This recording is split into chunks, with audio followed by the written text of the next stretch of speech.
due to lack of options. Yeah. Was why you didn't have any long relationships. Is that Yeah. Yeah. And what do you mean by that? So I know anyone could be in a relationship like in a day if you just like ask somebody. I mean, not everybody, but maybe me. But I'm playing. But I grew up really sheltered. So I didn't socialize a lot. I did not like leave my house really when I was in high school. Like I went to school and then I went home. So my social skills were kind of not up to par. So I found myself in my 20s still haven't like never been to a party, never like just very like a late bloomer, I suppose. So I mean like I'm an adult obviously, but with like my social skills and dating skills kind of behind, like I just had a hard time like navigating interactions with people of the opposite sex. So it was always kind of hard, and it was hard, and also like I just met a lot of maybe it was just due to my insecurity at being sort of like a newbie at things, that it just sort of attracted like kind of toxic people, some losers into my environment. And I guess, you know, I could have maybe been in a relationship with those people, but it was not have been something worthwhile. And I don't really want to like waste my time with people who aren't that nice to me. Okay. Does that answer your question? Does that answer your question? Not really. Okay, so because you said lack of options, so it doesn't seem like it was a lack of options. It seems that you needed to figure out what you wanted. So by choice.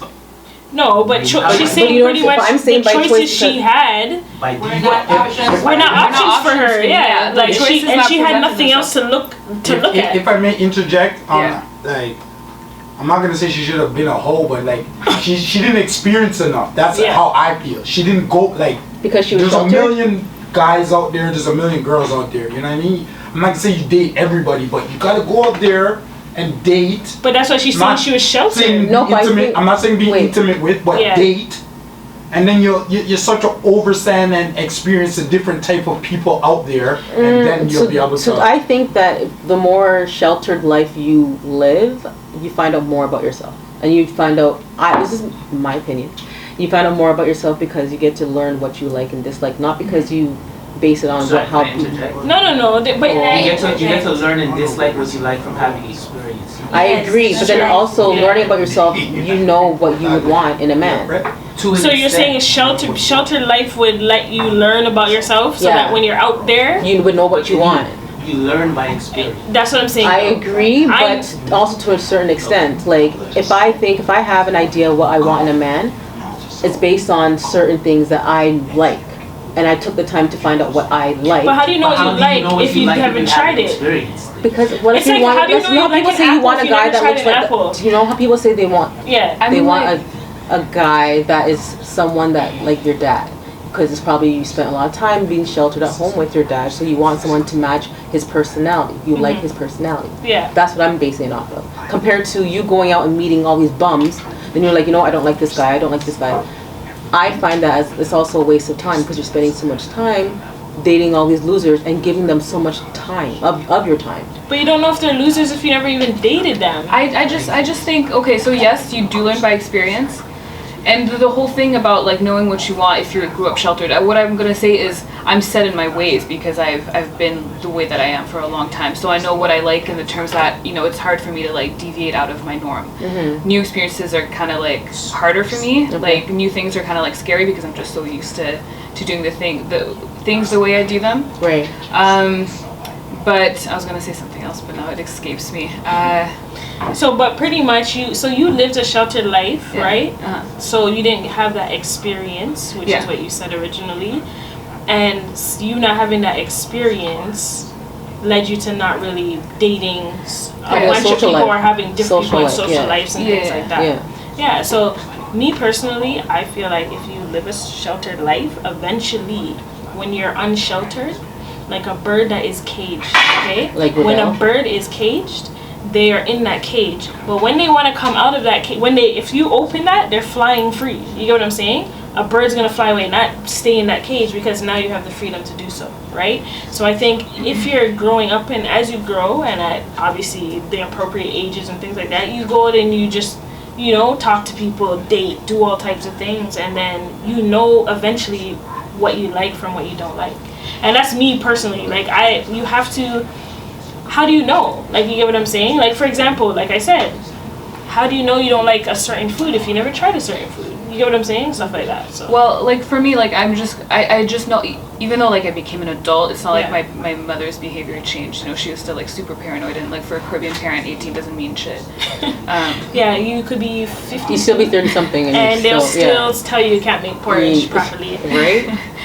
So, like that. And I still lived like under their roof for like a while, like into my 20s. So, so even though like I was like an adult and I had more freedom, like my social skills didn't suddenly like match my age just because I was suddenly an adult. I still like wasn't sure about like how to interact properly with people. So there's like countless like situations that I've been in where people are like, that person was obviously flirting with you. I was like, really? And like I don't recognize those things. Mm-hmm. Or like, you know, someone likes me clearly and I'm like just oblivious because I don't know what that looks like because I'm just like, I mean, not that kids don't like each other in school, but like I went to like a really like white school and none of them were checking for me, so.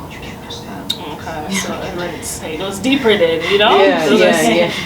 Nah, that goes deep, but you know what? Me personally, it's just like homeschooling. Like if you're homeschooled for your whole life and then you go to public school for the first time, you won't know how to act. You're gonna be like, what? I could do this? What are you guys learning about? What did you say? Like, you know what I mean? So well, I think because I went to an all-girls school, so for high school, so it's just I experienced completely different high school life compared to what. So like public school lifestyle, like you're mixed in with the boys, and you know how that goes. Well, then the girls did their thing too. So it's like, and then the guys, we had like the brother school nearby, so they would come afterwards and stuff. Yeah. But different lifestyle, completely different lifestyle. So something that you touched up on, I was gonna ask. I got a question. Okay. For women who give their all to like dudes who to hopefully get into a relationship, do any of y'all know of a situation where the guy actually gave in and like was like, okay, we can be in a relationship? So like, so you're pretty much saying a girl giving her all to a guy in a relationship, and he gave in to that, but he initially didn't like her or whatever the case is. Is that what you're saying? Not that they didn't like her, but didn't want the relationship, and then kept getting the relationship perks, so then just fell into and then a relationship? eventually got into a relationship. Do you think that's falling into a relationship, or? I'm asking you. I think. No, but I'll tell you what I think. Okay, I think that that's possible, and I think a lot of people, it does happen to people because you might not see someone's potential at first, right? And then you could be talking to them or whatever the case is, and then they're just showing you that maybe, you get what I'm saying, like being with them would be not beneficial, but it's a good thing or whatever the case is. Right? But my question is, see, but that's as much times as women do it. Yeah. Do you guys personally know of a situation where the guy actually was like, okay, we can be in a relationship? I personally don't know one. I do not. No. Why, do you? No, I'm just asking because we always have in our minds that we want, if we do this, they're going to be like, okay, I want to be with this person so frequently, but they never do. And we don't know anybody where that happened or who that happened to. Yeah, but we're still going to do it. Yeah, even though we see the signs, I mean, we're still going to do it. That's just, it goes back. How many people still chase people that don't like them? You know what I'm saying? It's because you're not seeing the signs, or you're passing those signs, or whatever the case is. Or you're ignoring the signs. Or you just believe it so bad, like, if I continue to do this. I think that all comes because of insecurity. I think women are very insecure. And therefore, that's why they can't stand on their feet and just know that, oh, he's not giving me what I want. I'm gonna woo him a little bit if I need to. But there's a certain point where you say, no, I matter, my needs matter, and women can't see that they're such empaths. They're only able to see other people's pain and not really focus on their own, and I just feel like we need to be more selfish and learn to trust our instincts more and get validation from ourselves rather than a man. So. Okay. Or a woman. Snap. I agree. You said it all. Yeah. What do you think about what she just said? I completely agree. And I think it's not just about women being like empaths, but I think it's the way women are socialized. Where like even as little girls we're taught to be nice, to be polite, and to care about other people. That kind of messaging that girls get all the time growing up is not repeated as often with little boys who are more often encouraged to be independent and to think for themselves and to stand up for themselves. You know, so it goes back to just the way we're socialized.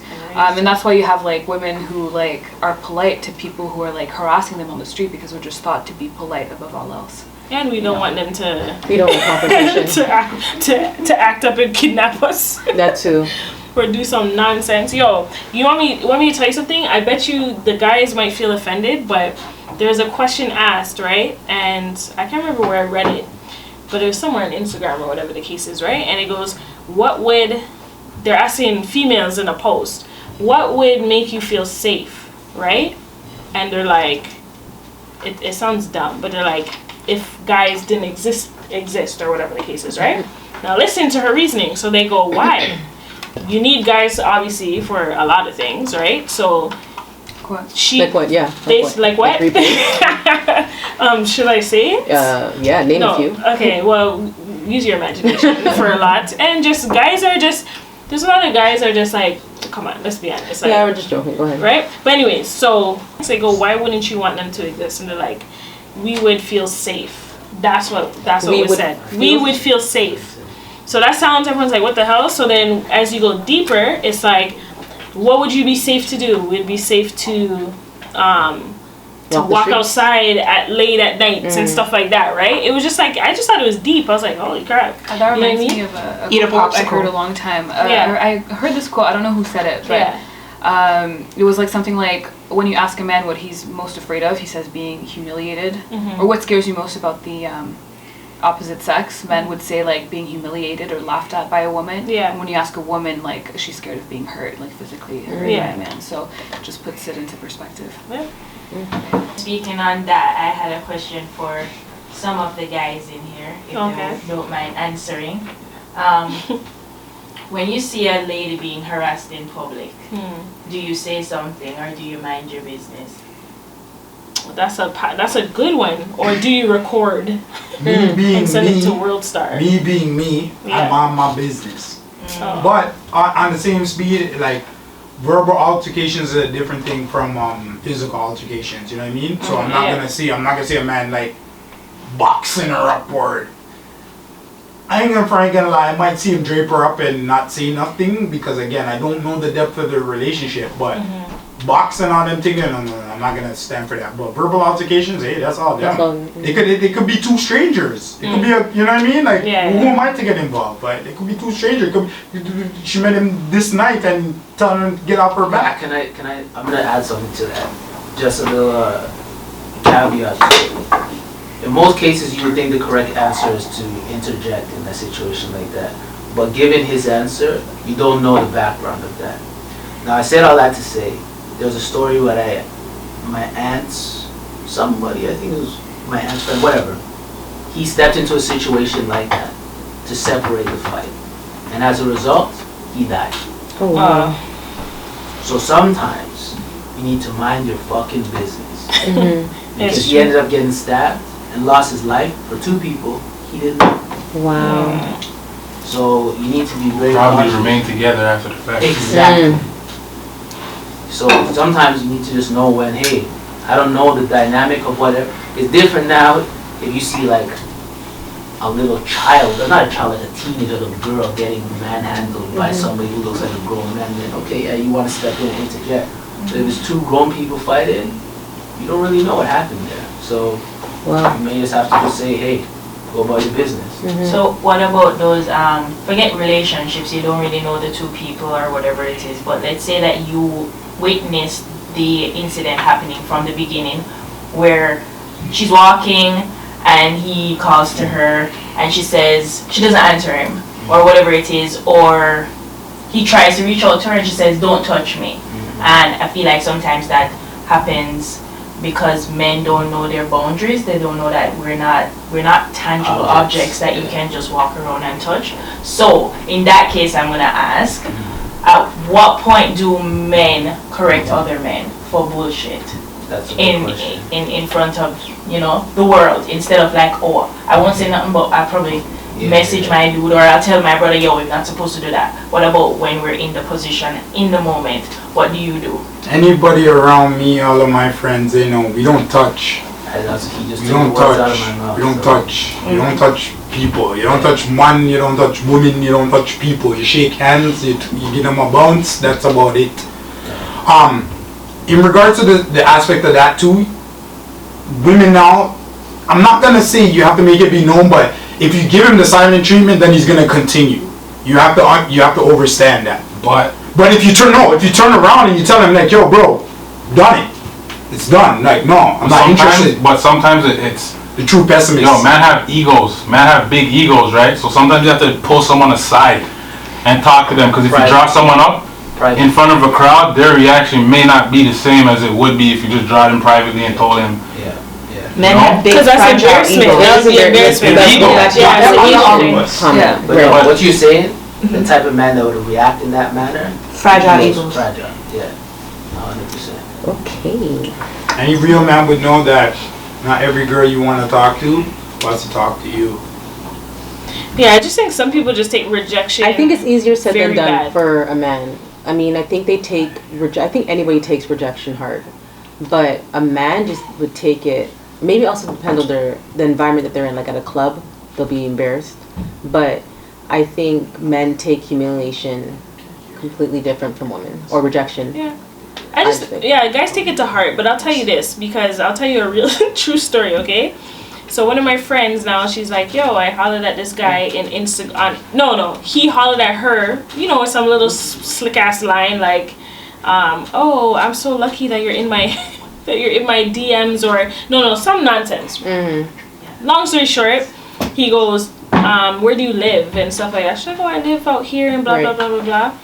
The man said to her, do you have a car? Do you drive? And she's like, okay, red flag, not interested. He goes, what's your number? She goes, not interested. And he's like, what do you say? Then he reverts to, okay, like, calling her the alright, bitch, like, you know what I mean, like. Then he starts shooting like all those insults down, like, I almost got you type of thing. Yeah. And I'm like, yo, I told her, like, yo, that guy's a weirdo. Like, that's the weirdest thing I've ever seen. Like, bipolar? No, he's bipolar. He's legit bipolar. Yo, but that's what guys do. Like, it's like rejection cuts deep. They're cheering to their rejection back there. Hold on. I'm like, rejection cuts deep. You're just like, cheers. I know. Cheers. I missed the beginning. If a man asks all these questions, qualifier questions, like you drive, you have a job. No. Like he was asking her certain questions, and then the red flag was, do you drive? And then she just not interested. And then he starts cussing her out, calling her a bitch. Oh. And you can't meet someone through messages and go, yeah, how are you? Do you drive? Like, what? Like, and then you say, can I have your number? Not interested. All right, bitch. Yeah. Wait. So what part about that's fucked up? The part where he called her a bitch? Because girls will ask men that shit. Do you drive? Do you do this? When you're trying to shoot your shot at someone, that's the first thing you're gonna do. All the time. No, the first problem is that he was shooting her shot. You see, like, okay, really? You were shooting your shot at a guy? I'll talk first as a man. Like, real talk. And there's people in this room who can vouch for it. My brethren used to drive a Lexus, and my brethren never used to drive home after the club. I always used to drive his car, and I got bare girls because they would ask me, is this your car? And I'd be like, yeah. I had drove a nice car too, but that wasn't my car. A1. I mean, I've asked that question before. Go ahead, continue. Right, D. This is a real thing. No, so it wasn't your car. So you're saying you got beer girls because you were driving in the car. And their essence, and we're not talking about materialism, but yeah, they want to know that I had a car, that I drove. I can come pick them up and take them places. The problem wasn't that he asked if she had a car. The problem was she kept saying, "Okay, no, thank you, because she was rejecting him now. Then he was cussing. Then he was cussing her out. You're right. Yeah, so you guys missing the point, kind of. But we're saying guys get more. It's like cuts deep when guys get rejected. They see red basically when they don't get their way. What Mariline said, she was like. Mariline said, she was like, humiliation? No, it has to do with the programming from when boys are boys and girls are girls. Mm-hmm. Yeah. We're raised in a certain fashion to look at the world through a certain lens. So when we unfortunately have a certain type of response, some people, if you're not sure of yourself, you feel like you're getting attacked, or you feel like it's challenging who you are. So a man will react in a certain way. And it could go vice versa for women. I don't know what the opposite of that would be for a woman, but speaking from a man's perspective and witnessing it from people that I've seen, yeah, it hurts their ego. So I think it hurts mama's boys more. You think so? Yeah, I think it hears mama's voice more. But yeah, no, it's an ego problem, and I don't know. I just find it funny that when, let's say, a girl approaches a guy, or a guy approaches a girl, and you say no at a club, they continue. And they continue. And it's like, what do I have to say to you for you to stop? Because again, it comes back to this like social, this social like socialization. We're taught in movies and books and everything that for a man, persistence is key. If you keep working hard, she's eventually gonna change her mind. Or the loser, the underdog guy is gonna be... In Disney movies and all that stuff too. Yeah, the underdog, it doesn't have anything, but after like sheer determination and pulling shit up by his bootstraps and getting, you know, his taking no for an answer, he like finally gets the girl, you know. It's and also people tend to do what works or what has worked. Yeah. Okay. So if for every man, persistence has worked at some point. Of course. Everything that a man has tried with you has worked at some point. And they're not gonna change their ways. He's doing it again. They get what they want, right? Perfect example. One of my favorite movies. Okay. Great story. Favorite movies as a kid is Beauty and the Beast. She married a beast after being kidnapped in his castle. Okay. Syndrome. Yeah, he didn't let her go. You know what I mean? And he was possessive. And he, like, you know what I mean? He had a bad attitude. He was everything. He was aggressive. But not even that. He was a beast. Okay. Yeah. So she got kidnapped in a beast castle. Do you remember when he was eating the soup or whatever? Yeah. Ew, bro. Remember when she's like, I don't want to eat. Like, the girl just got kidnapped. And she's like, I don't want to eat. And then he got mad and he's like, go ahead and start. Find them. Starve. And then she's... He was hangry. That movie... Actually, I'm going to watch that again. I'm going to have to find Mariline has a story. I have a funny story. Yeah. I mean, I don't know if it relates to persistence. Actually, maybe a little. But this is like a very recent story. And it just blew my mind that some people behave like this. But again, it goes back to the way some people are raised and probably a bit of mental illness. So this was off of Tinder. You should not be laughing. Why are you dying of laughter? Okay, go ahead. So I met this man off of Tinder. Now, I never met him in person. So we were just talking.